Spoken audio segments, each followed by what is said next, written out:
Hello everyone, welcome back to my channel. I am Garima Singh and in today's video we'll learn about the history of indigo color and how did Britain returns to India. Our third chapter only where we were studying about the ruling in the countryside. Okay, अभी तक हमने देखा था कि Britishers ने major industries को capture कर लिया था in our second chapter. In third chapter हमने देखा कैसे Britishers were now moving towards the countryside which is the rural area. वहाँ जाके वो कैसे different land revenue system introduce करते हैं so that they can generate income from the countryside. नाउ इसके बाद हम देखेंगे कि काफ़ी सारे लैंड रेवेन्यू सिस्टम आए थे. उसके बाद फिर भी ब्रिटिशर्स को मतलब इतनी सेटिस्फैक्शन नहीं थी जस्ट बिकॉज की रेवेन्यू आ रहा था. Okay, now what the Britishers realized, अब वो क्या सोचेंगे और क्या कुछ आगे स्टेप्स करेंगे. Let's see that and how the crops for Europe will be grown here in India. This is our next topic and we'll be continuing in this video about the crops for Europe and basically we'll study about the indigo and the blue revolution. Okay, so by this time now Britishers realized, उन्होंने क्या सोचा क्या समझा that जो countryside है, जो rural area है, क्यों ना हम, क्योंकि रूरल एरिया में बहुत ज़्यादा फार्मिंग हो रही थी. ओके, तो उन्होंने सोचा कि क्यों ना हम इस कंट्री साइड वाले एरिया को not only for our revenue purpose, जो रेवेन्यू पर्पस कैसे, जो लैंड रेवेन्यू सिस्टम आए थे बहुत सारे like permanent settlement system, Ryotwari, Mahalwari, इन सब से वो रेवेन्यू जनरेट कर रहे थे. ओके, उन्होंने सोचा why not only generate revenue but also ask the population or the people of countryside to start growing crops for Europe. भाई क्यों ना हम इन्हीं लोगों से बोले कि तुम हमारे लिए क्रॉप्स उगाना शुरू करो. ओके, तो by late 18th century we'll see that the company is trying the best to expand the cultivation of opium and indigo. 18th century के आखिरी में हम देखेंगे कि कंपनी पूरा जोर लगा देगी कि यहाँ इंडिया के अंदर किस चीज़ की कल्टीवेशन एक्सपैंड हो. एक्सपैंड मतलब बढ़े, किस चीज़ की कल्टीवेशन बहुत ज़्यादा हो in our Indian region. The cultivation of opium and indigo. Okay, opium मतलब अफीम की खेती, indigo मतलब नील की खेती. तो opium तो वेरियस पर्पस के, मेडिकल पर्पस और चीज़ों के लिए यूज़ करते थे and indigo was basically the demand of the time. Neela colour कपड़ों को डाई करने के लिए ब्लू कलर चाहिए होता था तो इंडिगो से ही आता था. तो अब हम देखेंगे लेट 18th सेंचुरी में क्यों कंपनी पूरा जोर लगा देगी कि cultivation of opium and indigo should expand here in India. So what the Britishers were doing now, the Britishers were basically forcing the peasants. Who are the peasants? The farmer. उनको force कर रही थी किस चीज के लिए? To grow what? Different crops for Europe. भाई अलग अलग तरह के वेरियस डिफरेंट हमें वैरायटी चाहिए क्रॉप्स की जो कि इंडिया में उगाई जाए और हम उसको फिर तब वो तैयार हो जाएगी वो फसल, उसको फिर हम अपने देश वापस ले जा सके. ओके, तो different crops for Europe in different regions of India. तो हम देखेंगे how Britishers are forcing different peasants in the countryside to grow different crops for Europe in different regions of India. Okay, now you must be wondering what are these different crops, क्योंकि अब तो सिर्फ दो ही की बात की थी हमने, ओपियम और इंडिगो की.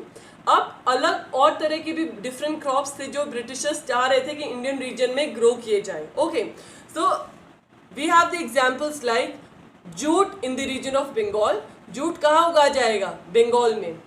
T in Assam. Sugar cane in United Province. United Province is present day Uttar Pradesh. Wheat in the region of Punjab. Cotton in the region of Maharashtra and rice in the region of Madras. So these are the example of different crops that the Britishers were wanting us to grow for them. So further in this chapter we'll be studying how Britishers used different methods to expand cultivation of crops here in India as per their need. हम आगे पढ़ेंगे कैसे Britishers different methods use करेंगे in order to expand the cultivation of crops. कौन सी crops की? जो crops उनको रिक्वायर्ड होगी, जो क्रॉप्स उनको फ़ायदा करेंगी, उनकी कल्टीवेशन कैसे वो यहाँ एक्सपैंड करेंगे और बहुत ज़्यादा अमाउंट में यहाँ क्रॉप्स प्रोड्यूस करवाएंगे. Okay, So one of such story of cultivation of crop is we are going to study now. Okay उनमें से एक बहुत फेमस स्टोरी है कलर के पीछे, वो भी हम पढ़ेंगे. Next title says does the colour have a history. यहाँ किस कलर की बात करेंगे हम? इंडिगो कलर की, ब्लू कलर की. ओके क्योंकि हमने पढ़ा था ना कि ब्रिटिशर्स किस चीज की कल्टीवेशन एक्सपैंड करवाएंगे, majorly opium and Indigo. Okay तो इसमें से अभी हम इंडिगो की स्टोरी पढ़ रहे हैं कि इंडिगो के पीछे क्या हिस्ट्री रही है. Okay talking about the colour, Indigo जो कि एक नीले रंग की डाई है जिससे कपड़ों पे नीला रंग आएगा, तो इंडिगो के पीछे क्या हिस्ट्री रहेगी. बेसिकली अगर हम बात करें 19th सेंचुरी की, at that time to cotton prints were very famous. One was Kalamkari print and other was floral print. दो कॉटन की जो छींट है, जो प्रिंट है कपड़े पे, बहुत ज़्यादा फेमस थी उस टाइम पे. एक का नाम था कलमकारी प्रिंट और दूसरी थी फ्लोरल प्रिंट.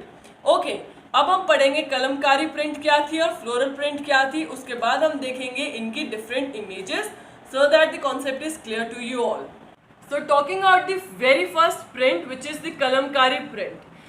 ये वाला जो प्रिंट है it was very famous at that time and it was created by the weavers of Andhra Pradesh. बहुत इंपॉर्टेंट क्वेश्चन है, 1 मार्कर के लिए आ सकता है कि कलमकारी प्रिंट कौन सा प्रिंट था. It was a cotton print and it was created by, किसने बनाया था ये design? By the weavers of Andhra Pradesh. Andhra Pradesh is the key word. Okay तो आंध्र प्रदेश से ही हमारा कलमकारी, इस स्टेट से ही Kalamkari print is related. Okay talking about the another print which was famous at that time, another floral print which was designed and produced by William Morris. ये जो floral print था ये किसने डिजाइन किया और किसने बनाया? विलियम मॉरिस ने. एंड विलियम मॉरिस कौन थे? He was the poet and the artist of 19th century. He was a very famous poet and the artist of 19th century. और इन्होंने एक बड़ा फेमस कॉटन प्रिंट इन्वेंट किया और produce किया, डिज़ाइन किया था, which was the Morris print और the floral print. And just to give you guys a clear idea about both the print, this is the images of both the print. First figure we have the Kalamkari print. Kalamkari print ये वाला print है and Morris cotton print ये वाला print है. Okay अब इन दोनों print को देखो और आपको कुछ कॉमन चीज दिखाई दे रही है. Can you figure out the commonality between both the pictures here?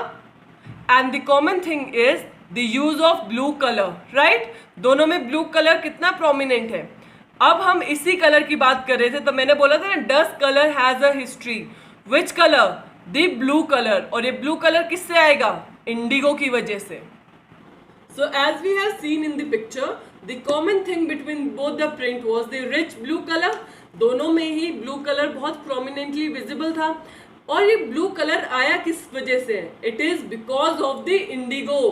इस इंडिगो प्लांट से जिसको उगाया जाता था उस टाइम पे, so that जो डिफरेंट क्लोथ्स हैं उनको ब्लू कलर का डाई कर सके हम. ओके एंड इंडिगो क्या है हमारी? Blue colour die. नीला रंग रंगने के लिए कपड़ों पे एक डाई यूज होती थी जो कि कहाँ से बनती है? इंडिगो प्लांट से. Okay so will now be studying about the history of this colour. Colour indigo रहेगी इसके पीछे और ब्लू रेबेलियन कैसे आएगा. So the pictures that we have seen, बहुत ज़्यादा प्रोमिनेंट कलर कौन सा है पिक्चर्स में? Blue colour. And the blue colour seen in the picture is produced from a plant called indigo. Indigo एक ऐसा पौधा है जिससे हम ये ब्लू कलर की डाई प्रोड्यूस करते हैं. ओके तो अब हम इसी की स्टोरी आगे कंटिन्यू करेंगे. एंड उससे पहले एक इम्पॉर्टेंट फैक्ट है यहाँ which you should keep in mind, that for India was the biggest supplier of indigo in the world. India उस टाइम पे it was the biggest supplier, बहुत बड़ा सप्लायर था जहाँ से बहुत ज़्यादा अमाउंट ऑफ इंडिगो वर्ल्ड में एक्सपोर्ट होती थी. Okay now will see the story ahead why demand for Indian indigo grew over time. अब आने वाले टाइम में इंडियन इंडिगो की डिमांड इतनी ज़्यादा क्यों हो गई थी? तो इसके लिए हमें थोड़ा सा रिवर्स में जाना होगा, थोड़े पीछे जाएंगे हिस्ट्री में और थोड़ा सा बैकग्राउंड पढ़ेंगे कि इंडियन इंडिगो इतनी डिमांड में क्यों थी. First understanding the type of plant Indigo was. Indigo एक ऐसा प्लांट था जो कि ट्रॉपिकल रीजन में ही उगाया जाता था। अगर आप वर्ल्ड मैप में देखोगे, आपने काफ़ी सारे ट्रॉपिक्स किए होंगे। ओके, ट्रॉपिक्स किए हैं ना इंडिया में। इंडिया के जो वर्ल्ड में हमारे ट्रॉपिक्स हैं, डिफरेंट ट्रॉपिक्स ऑफ वर्ल्ड हमने किए हैं 8th क्लास में ज्योग्राफी में। तो इक्वेटर से अगर नदर्न साइड जाएंगे और सदर्न साइड जाएंगे तो हमें बहुत सारे ट्रॉपिक्स मिलते हैं। एक हमारा ट्रॉपिकल रीजन है, फिर हमारे टेम्परेट रीजन आएगा, फिर हमारे पोल्स आते हैं, राइट। डिफरेंट डिग्रीज असाइंड है, like 23.5 degrees Tropic of Cancer, and उसके ऊपर जाएंगे तो टेम्परेट रीजन आता है, एंड फिर उसके ऊपर हमारा पोल रीजन है। ओके, तो आप वर्ल्ड मैप में देखोगे तो इंडिया जो है ट्रॉपिकल रीजन में लाई करता है। Okay, in between the Tropic of Cancer and the equator, इसलिए ट्रॉपिकल रीजन बोलेंगे इसको।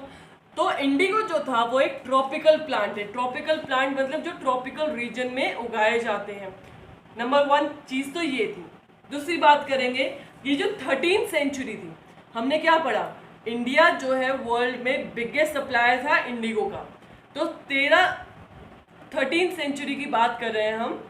इस टाइम क्या था, Indian Indigo was being use by the cloth manufacturers in Italy, France and Britain. मैंने बोला था ना हिस्ट्री में एक बार थोड़ा पीछे चलेंगे। ब्रिटिशर्स की तब बात हुई तब वो इंडिगो उगाने की बात कर रहे हैं। It was the time period of 18th century, है ना। तो हम बात कर रहे हैं अभी 13th सेंचुरी की, थोड़े और पीछे जाके।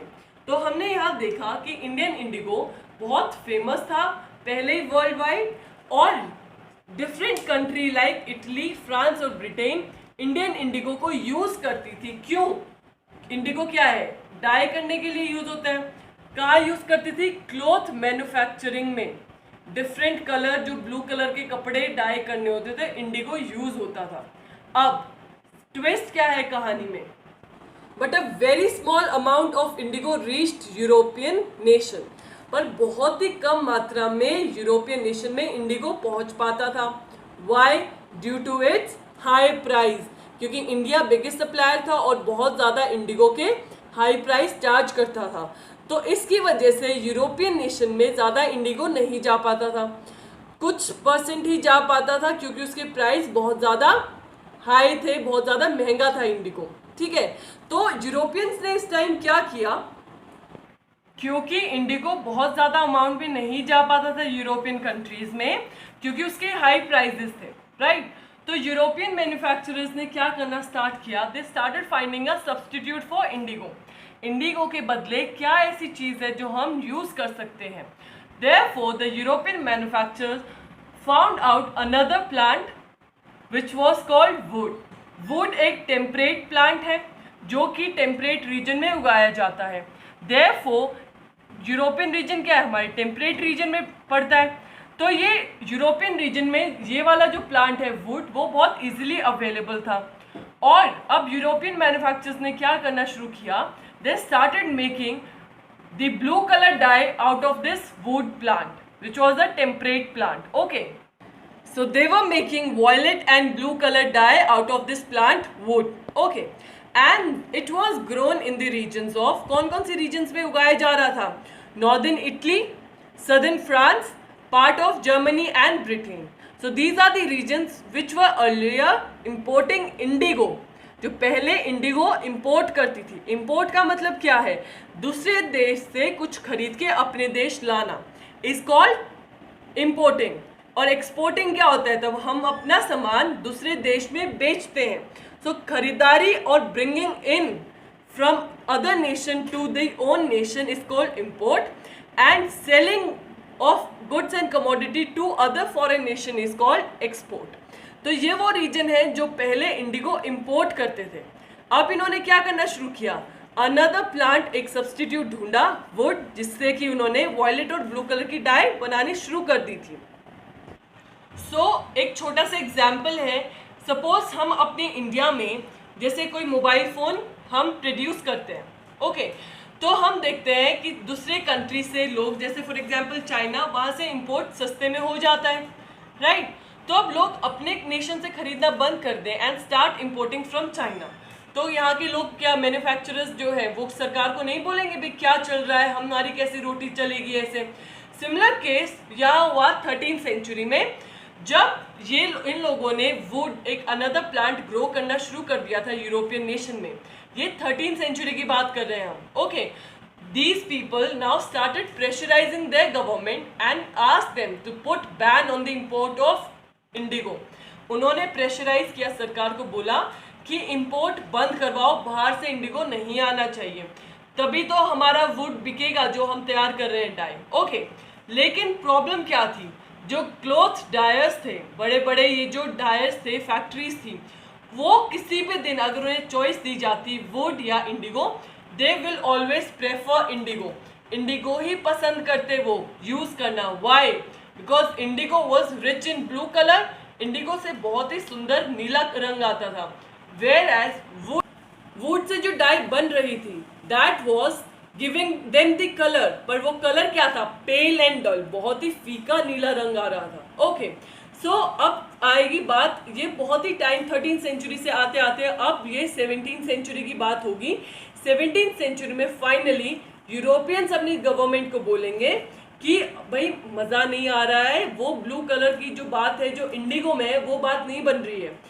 सो they will ask the government now again to lift of the ban. भाई इस बैन जो तुमने लगाया था इंपोर्ट पे, उसको हटा दो, क्योंकि इंडिगो इंडिगो है और वुड से इंडिगो वाली बात नहीं बन रही है।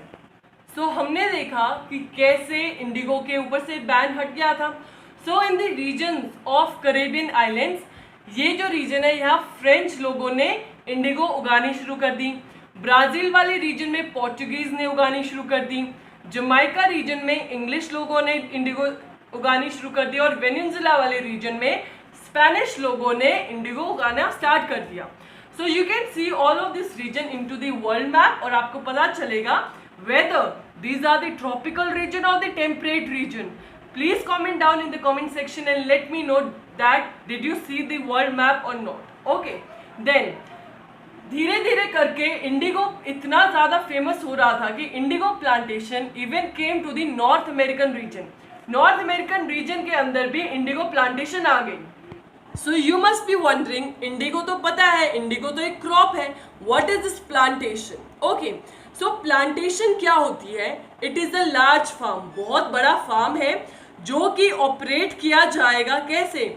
बहुत सारे लोगों को एम्प्लॉय करके। और उस टाइम लेबर क्योंकि नहीं मिलती थी इतनी इजीली, तो क्या करते थे?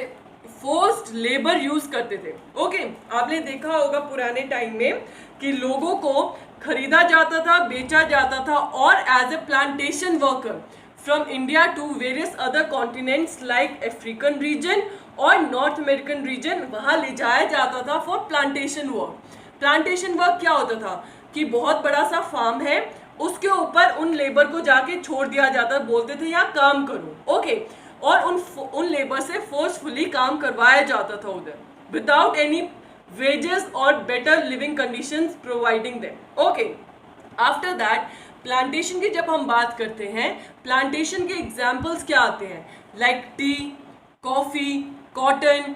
अगर आप टी, कॉफ़ी, कॉटन की खेती देखोगे तो आपको याद आएगा, एक इमेज क्लियर होगी, या गूगल करके देखना कि इनके जो फार्म्स होते हैं कितने ह्यूज फार्म्स होते हैं और वहाँ लेबर मैनुअली काम करते हैं। मैनुअली मतलब खुद के हाथों से प्लग करने पड़ते हैं टी के जो लीव्स होते हैं, कॉफ़ी बीन्स को, तो बहुत ही मैनुअल वर्क है। जैसे कॉटन की खेती काफ़ी फेमस है हमारे यहाँ, आप लोगों ने मोस्टली देखा भी होगा।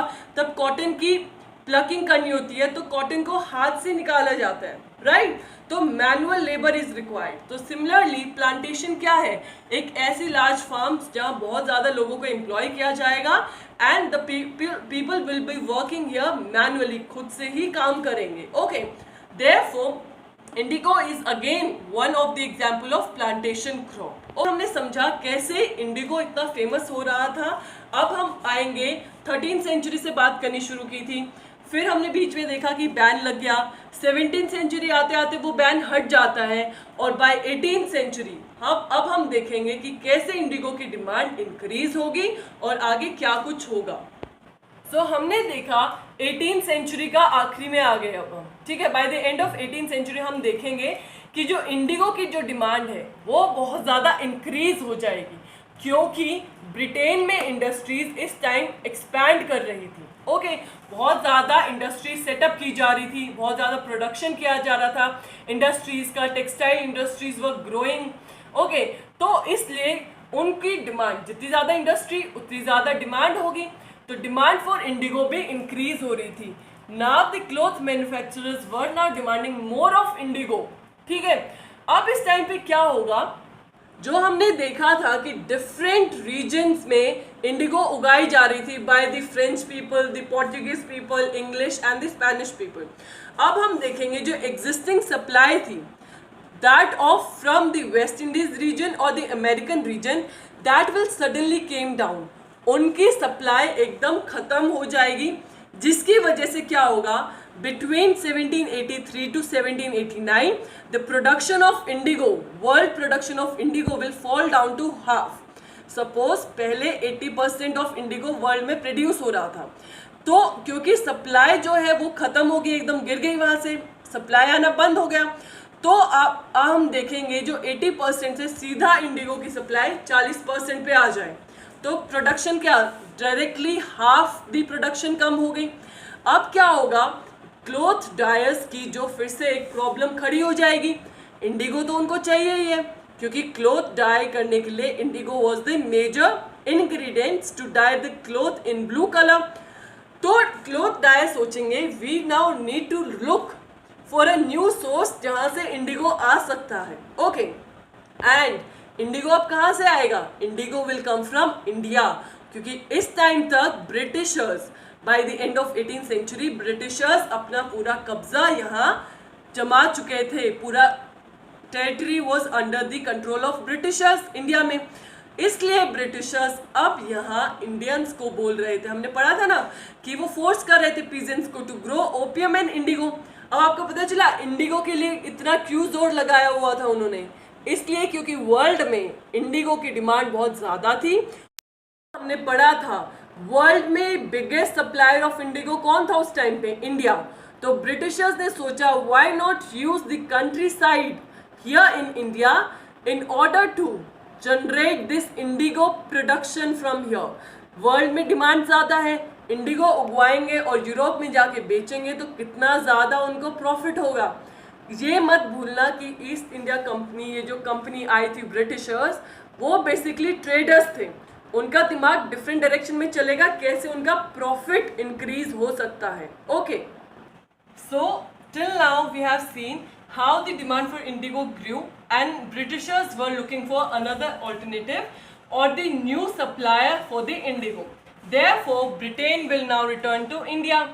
इसलिए ब्रिटेन अब इंडिया पे फोकस करेगा कि इंडियंस कंट्री साइड में ही इंडिगो ज़्यादा उगाना शुरू करें। Okay, so I hope till now the story is clear to you.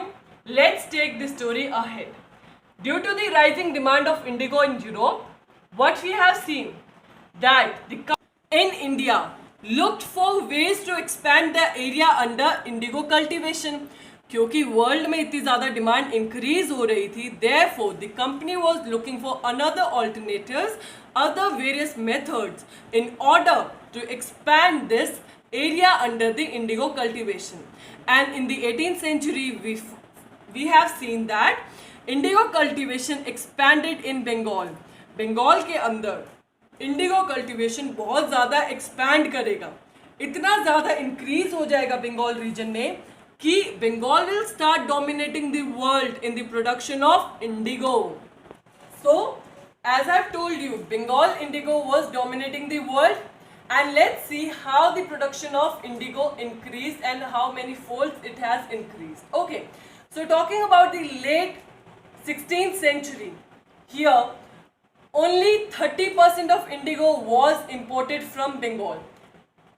Bengal से सिर्फ 30% ऑफ इंडिगो ही जा रहा था, ओके, वर्ल्ड के अंदर। But over a period of time, क्योंकि डिमांड इंक्रीज हो गई थी, प्रोडक्शन बंगाल में बहुत ज़्यादा एक्सपैंड हो गई, और क्योंकि बंगाल अब डोमिनेटिंग रीजन बन गया था इंडिगो का पूरे वर्ल्ड में, सो बाय 1810 हम देखेंगे कि 95% of indigo will be imported from Bengal. कहाँ तो सिर्फ 30% इम्पोर्ट कर रहा था, ओवर टाइम जैसे डिमांड इंक्रीज हुई, बंगाल अब 95% ऑफ द टोटल प्रोडक्शन पूरे कंट्रीब्यूट कर रहा था 95%, which is a major huge amount. Okay, so you must be thinking कि इसका रिजल्ट क्या रहा. रिजल्ट क्या होगा कि इंडिगो प्रोडक्शन बहुत ज़्यादा ग्रो कर रही थी, डिमांड बहुत ज़्यादा थी. कमर्शियल एजेंट्स जो है वो इंडिगो के अंदर ज़्यादा इन्वेस्ट करना शुरू कर देंगे, जिनकी बड़ी बड़ी इंडस्ट्रीज़ हैं. और आप ये भी देखा गया उस टाइम पे कि जो इनफैक्ट कंपनी ऑफिशियल्स थे, जो कंपनी में काम करते थे, ओके, कंपनी के जो ऑफिसर्स थे, even they started living their jobs. उन्होंने सोचा कंपनी की ये ऑफिशियल काम छोड़ो and why not start looking for business in the Indigo cultivation. Indigo cultivation में क्यों ना हम अपना बिजनेस ग्रो करें. ऐसा क्यों सोच रहे थे? क्योंकि इसके अंदर, इंडिगो की कल्टीवेशन के अंदर, द प्रॉफिट वाज ह्यूज. बहुत ज़्यादा प्रॉफिटेबल एक बिजनेस था Indigo cultivation. Therefore company officials भी अपनी जॉब्स छोड़ के अपना बिजनेस की ओर ध्यान देना स्टार्ट करना चाह रहे थे. कि प्रॉफिट्स बहुत ज़्यादा हो रहा था इंडिगो कल्टीवेशन से. Therefore, these high profits were now attracting the Scotsmen, the Englishmen to India. अब different areas of the world and also from Europe, अब ये हाई प्रॉफिट्स इतना ज़्यादा मुनाफा हो रहा था कल्टीवेशन ऑफ इंडिगो से कि even new people like Scotsman and the Englishman, they were interested to come to India and set here as planters. उन्होंने सोचा कि क्यों ना हम भी अब इंडिया जाके एज अ प्लांटेशन वर्क अपना बिजनेस ग्रो करें, क्योंकि प्रॉफिट बहुत ज़्यादा है. Okay, so the people like Scotsman and English were attracted to India and came here and set here as planters. Okay, now there were some people who do not have money. उनके पास पैसा भी नहीं था. And those people जिनके पास पैसा नहीं था वो भी अभी प्लांटेशन में बहुत ज़्यादा इंटरेस्टेड थे, क्योंकि दिख रहा था कि कितने ज़्यादा प्रॉफिट बन सकता है.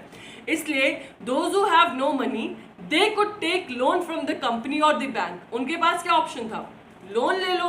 किससे? या तो कंपनी से या बैंक से. प्लांटेशन ऑफ इंडिगो कैरी करो, कल को प्रॉफिट होगा, अपना लोन चुका देना. So company was even willing to give loan to people, क्योंकि उनको सिर्फ मतलब था इंडिगो से ज़्यादा कल्टीवेशन हो, ज़्यादा डिमांड फुलफिल हो पाए. Okay, so this was all about the history of a colour which is Indigo. So that's it for today's lecture, guys. Make sure you revise, keep revising all the videos from this chapter, and in my next video I'll be covering a very important part from this chapter, which is all about how the indigo was cultivated and how it will bring a blue rebellion. बहुत ही important part रहेगा, and the last part of this chapter which will be posted shortly. And before I end this video, as usual, we have another section here, Tone Your Brain. Remember guys, this section is basically for you all to know what you have gained from the video. So make sure you answer all the questions in the comment section along with your name. Okay, so number one question of the day is define plantation. Plantation term से आप क्या समझते हो? You need to define this term. Next question is, give me the example of different crops for Europe. Which were the different crops grown in India for Europe? You need to give me the examples and also mention the region. Okay, कौन से region में कौन से crop उगाए जा रहे थे. Then, and the last question is, name the two famous print and explain. In this video, I have discussed about the two famous print of that time. You need to give me the two famous cotton print and write a little about these prints, explaining them. Okay. So guys, I am here ending this video, and before that guys, if you like my video, please do not hesitate to press in the thumbs up icon, and also if you are new to my channel, make sure you like, share and subscribe to Economics Window by Garima Singh, so that every time I post a video, you guys are notified. Thank you for watching.